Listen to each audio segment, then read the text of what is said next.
Everyone, आज का video हमारा प्रयास कक्षा 9वीं प्रवेश परीक्षा प्रश्न पत्र 2019 के हम सामाजिक विज्ञान और विज्ञान को देख रहे हैं। और ये प्रश्न पत्र कुछ प्रश्न थोड़े अलग टाइप के आए हैं, कठिन लेवल का, तो आप इसको ज़रूर देखें और प्रश्नों को लिख कर रखें। अगर कोई प्रश्न आपको लगता है, डाउट है, तो आप कमेंट ज़रूर करें। चलिए पहला प्रश्न देखते हैं। पेशी बल और घर्षण बल कहलाते हैं, इसको कहते हैं संपर्क बल। निम्न में से किस घर्षण का परिमाण न्यूनतम होता है? तो इसका आंसर है लोटनिक घर्षण। इसमें न्यूटन लिखा हुआ है। अब 23 नंबर प्रश्न को देखो। एक वस्तु जो आपतित प्रकाश के कुछ भाग को अवशोषित करती है और शेष को परावर्तित करती है, तो वो वस्तु है खुरदुरा।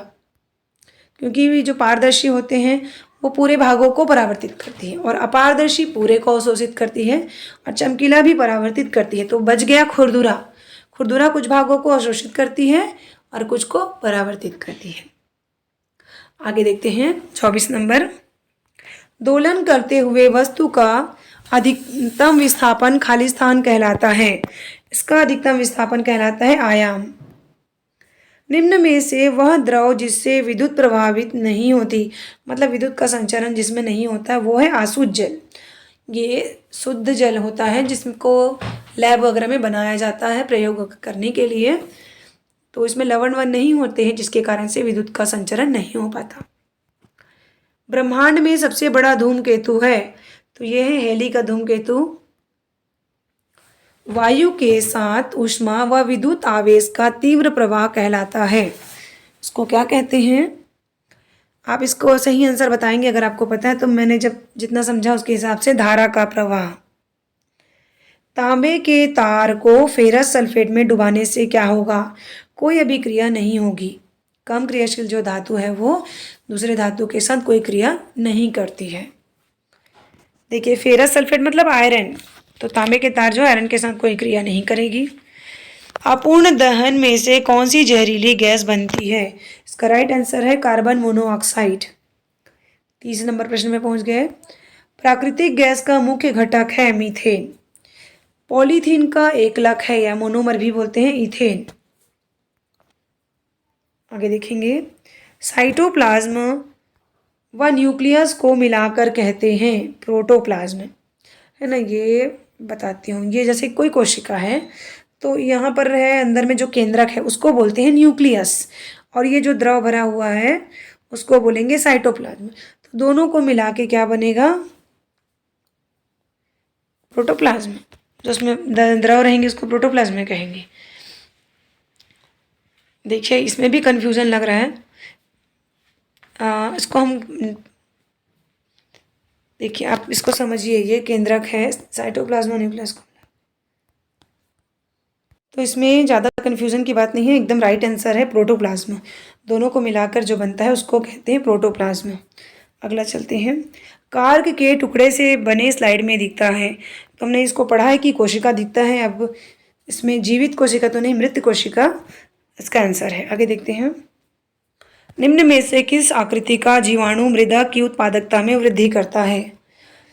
देखिए, ये भी प्रश्न थोड़ा कठिन है, मतलब स्पष्ट नहीं है। जीवाणु जैसे राइजोबियम है, एस्परजिलस है, ये जो है वृद्धि करता है, जो कि रॉड शेप का होता है, मतलब छड़नुमा या किसी भी आकृति का हो सकता है। कई प्रकार के जो जीवाणु होते हैं, तो इसको भी मैं इसको एकदम राइट आंसर नहीं बोल सकती है। अगर पॉसिबिलिटी जो है अ का है, रॉड शेप। अब अगर आपको पता चलता है तो आप कमेंट करके ज़रूर बताएं। ये जो 2019 का पेपर है इसमें कुछ बहुत ज़्यादा प्रश्न जो है ना, ज़्यादा ही कठिन लेवल का डाल दिया गया है। एक दो जो प्रश्न है वो। जुताई क्यों की जाती है? जुताई जो है, देखिए, इससे बहुत सारी चीज़ें होती है। खरपतवार का निवारण भी होता है, और मेन चीज़ जो है तैयारी के लिए होता है। तो हम आंसर लेंगे ब, तैयारी। अगला प्रश्न सामाजिक विज्ञान विषय से है। जिम कॉर्बेट नेशनल पार्क कहाँ है? ये है उत्तराखंड में है। निम्न में से कौन सी बीमारी जल पीने से नहीं होती है?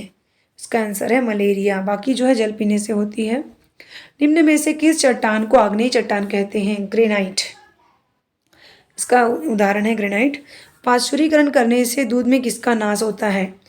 तो ये है रोग जनित जीवाणु, है ना। पाश्चुरीकरण करना मतलब दूध को बहुत देर तक उबालना, फिर ठंडा करना, फिर उबालना, तो इससे दूध में रोग जनित जीवाणु नष्ट हो जाते हैं।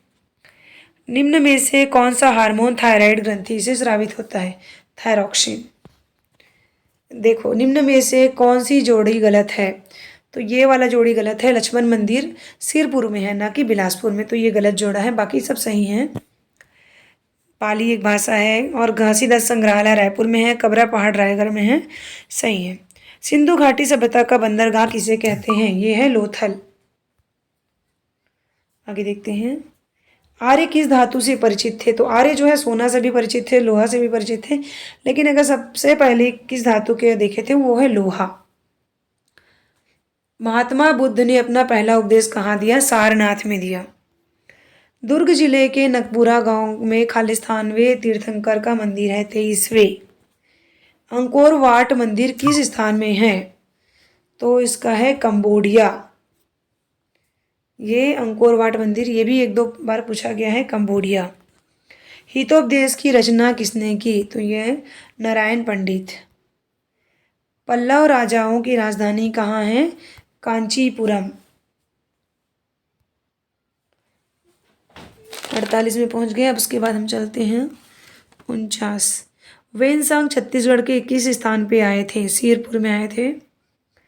खालिस्तान दिनांक को पृथ्वी में दिन और रात की लंबाई एक जैसी होती है, 21 मार्च 23 सितंबर को। खालिस्तान पठार विश्व का सबसे ऊंचा पठार है, तो ये है तिब्बत का जो पठार है वो ऊंचा पठार है। निम्न में से कौन सी नदी बंगाल की खाड़ी में नहीं गिरती? तो दो नदी ऐसी है जो बंगाल की खाड़ी में नहीं गिरती। यहाँ पर जो ऑप्शन है उसमें नर्मदा और एक है ताप्ती। बाकी जो नदी है वो बंगाल की खाड़ी में गिरती है, ये विपरीत दिशा में बहती है। वह जंगल जो खारे पानी में फैला हुआ है उसको बोलते हैं मैंग्रोव।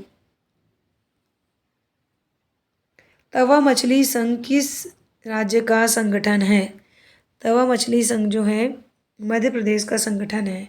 जगन्नाथ मंदिर कहाँ है? उड़ीसा में है। दक्षिण अफ्रीका किस वर्ष लोकतांत्रिक राष्ट्र बना? तो इसका आंसर है 27 अप्रैल 1994 को बना। अप्रैल के महीने में ही 27 तारीख को। पंचायत राज के स्तर है, 3 स्तर में है, ग्राम पंचायत, जनपद पंचायत, जिला पंचायत। बंगाल का विभाजन कब हुआ? तो जो ऑप्शन दिया है उसमें से कोई भी नहीं है। बंगाल का विभाजन लॉर्ड कर्जन ने किया 1905 में। भिलाई स्टील प्लांट की स्थापना किस वर्ष की गई? भिलाई स्टील प्लांट की स्थापना 1955 में जवाहरलाल नेहरू जी के समय में की गई। झूम कृषि में बीज बोने की विधि को कहते हैं बिखेरना। तो ये इस प्रकार कंप्लीट हुआ। Thank you so much for watching this video.